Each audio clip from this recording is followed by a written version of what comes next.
Hey Logan, so just found more videos and the deadlift ones you sent later in the day.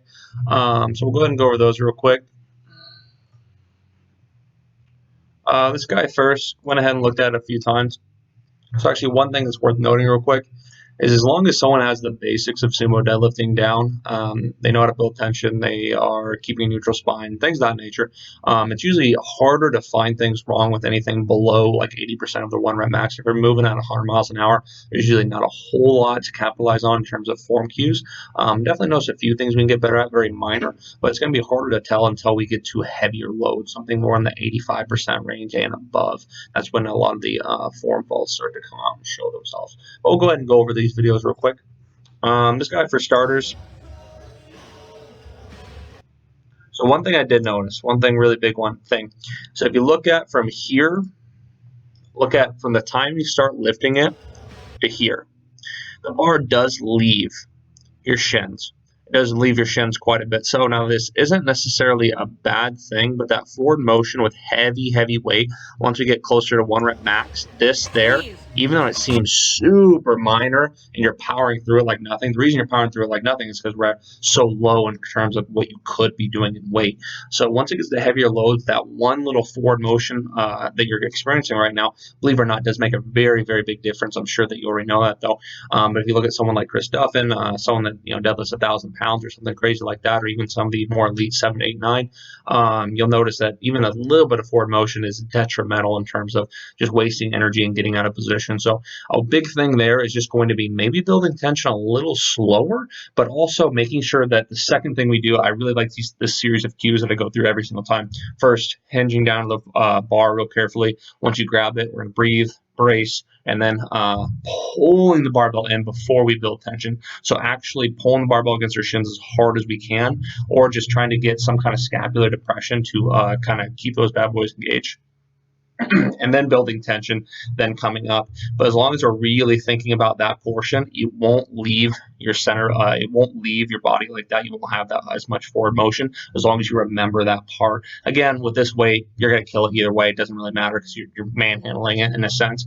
But at the same time, once we get to heavier loads, it will be very noticeable. So let's try to eliminate that forward motion. The next thing I notice is with head position. And it's very minor. It's not going to make a huge difference. But again, heavier loads, trying to work towards perfection. If we look here,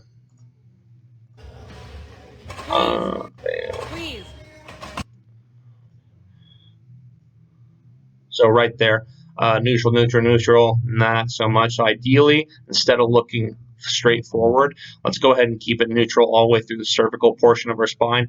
Our head should be looking about here right now, and then it continues to change our head position where we're looking as we come up. Just always keeping this neutral spine position is going to be really key there.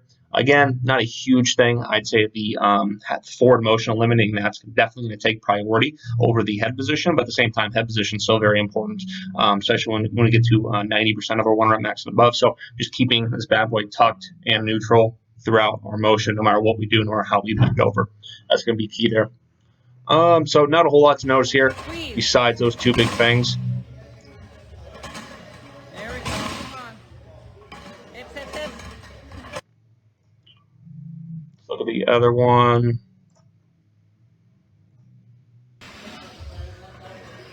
Hips. There we go. Hold.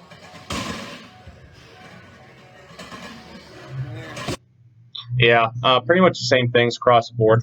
Just those two things really. Just trying to pull the barbell in a lot closer to your body, taking the tension building a lot slower, and then lastly making sure that we are keeping a neutral head position throughout. Getting really minute details there, but at the same time, again, I would love to see you with heavier loads, but again, whenever that takes place in your training cycle, we don't need to rush it. But yeah, those are the big things I notice right now. I think the biggest issue is going to be eliminating that forward motion with heavier load. Once we get that done, we can look towards more minute cues like the head position and things of that nature. But let's go ahead and focus on that next week and see if we can make any improvements. Go ahead and get a side angle video like you did with the previous videos and look at it in between sets. Make sure that forward motion isn't taking place. And if it is, strive to eliminate it because, again, that is a lot of wasted motion / energy, and it will get you out of position with those heavier loads. So I think that's about it, though.